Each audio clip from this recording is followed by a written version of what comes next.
يمثل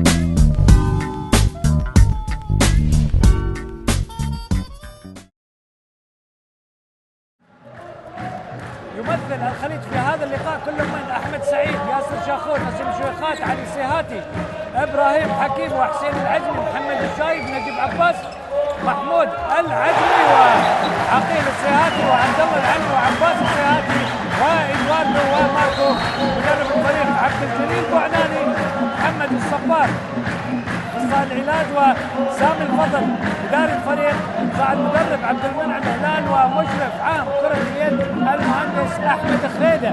تمنياتنا بالتوفيق للفريقين باداء عرض يليق وسمعة الفريقين. اذا هي البدايه قويه من فريق الجيش القطري، اتى بالهدف ومن ثم اتى التعديل من قبل فريق الخليج.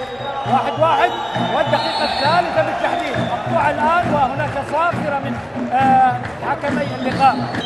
ستار بغداد 34 عام، وستيدان روميو 36. التسديده من 25 اللاعب الكرواتي ايفان ديكوفيتش، وهو اخطر لاعبي الجيش القطري، وبالتالي يجب اللعب بطريقه دفاع متقدم على هذا اللاعب. عامل اللياقه مهم، عامل الحضور الذهني مهم في هذا اللقاء.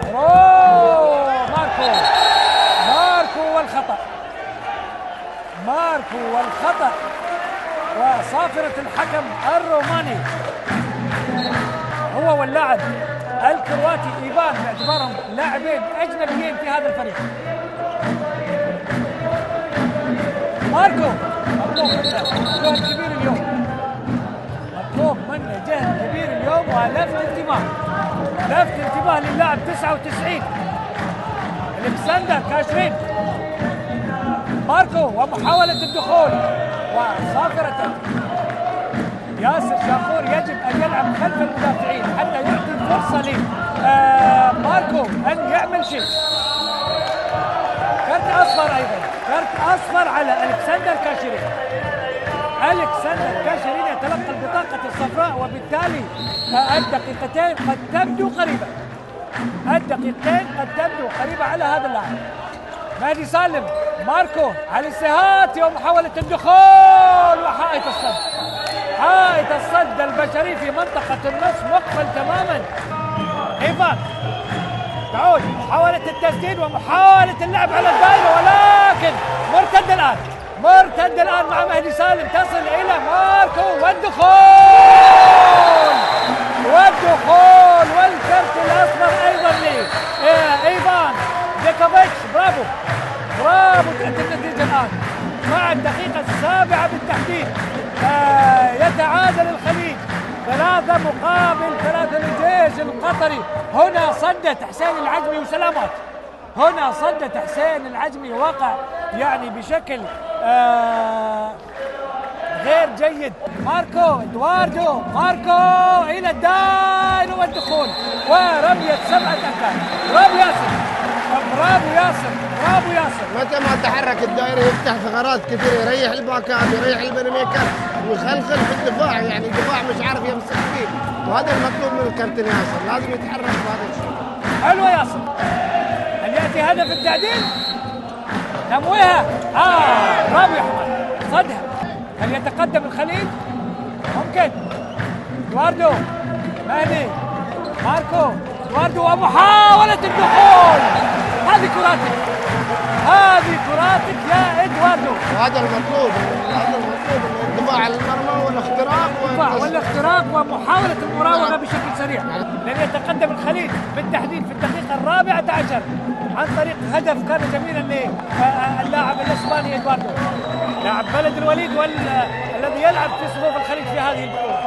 قطعت مجددا. هل يأتي فاست بريك سريع؟ ممكن فاست بريك سريع، ونجيب عباس.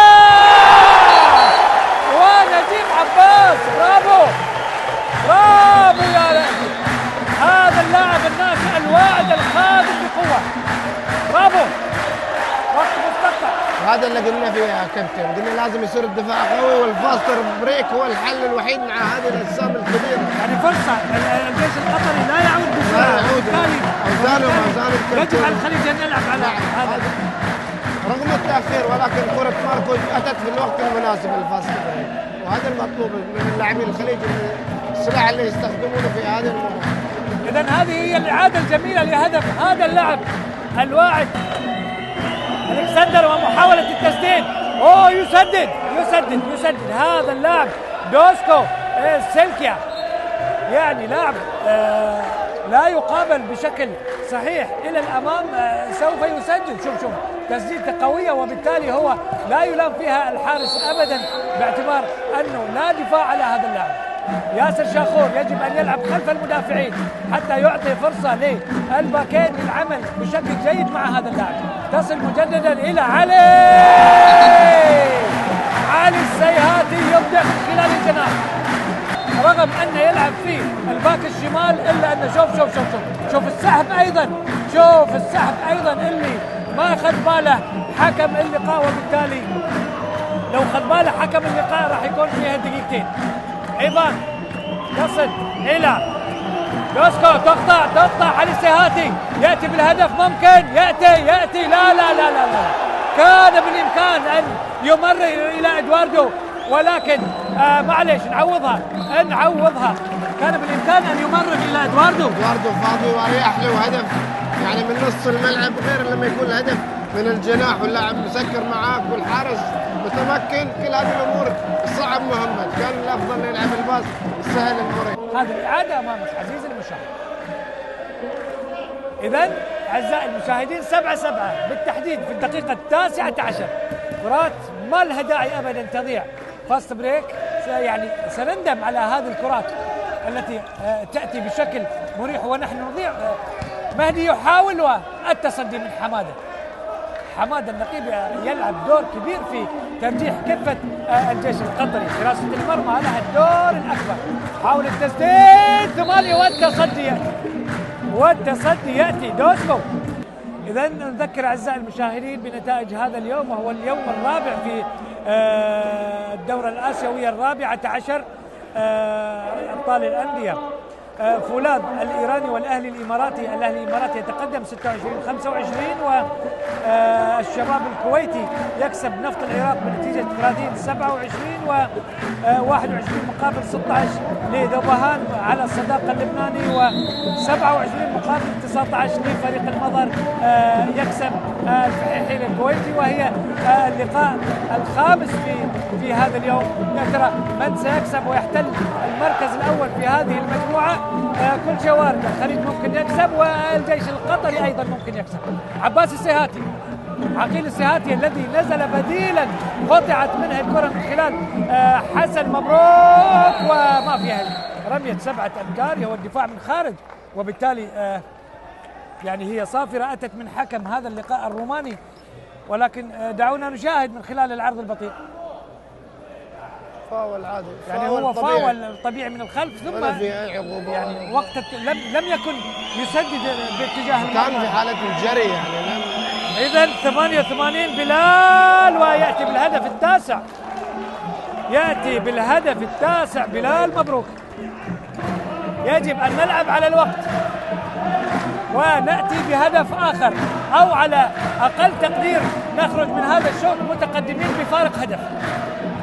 فريق الجيش القطري أبدا فريق لا يستهان به أبدا، فريق يملك من اللاعبين ومن الخبرات الشيء الكثير. يعني فريق الخليج يمثل لأنه يلعب أمام منتخب وليس فريق أبدا على الإطلاق. مهدي سالم، ماركو، عباس السيهاتي، قطعت، لا يمكن أبدا، ولكن محمود يتأهب ويصد، ولكن مع مين؟ خلاص ضاعت من بلال، وجاء حسن كملها. إذا سيداتي وسادتي، استمتعنا معكم أعزائي المشاهدين بهذه العادة، بشوط كان من العيار الثقيل، بشوط جميل جدا، بشوط كان رائعا تقدم فيه الجيش القطري، ثم تعادل الخليج، ثم بدأت الكفة تميل تارة إلى الخليج وتارة إلى الجيش القطري، حتى انتهى الشوط الأول متعادلا 12-12.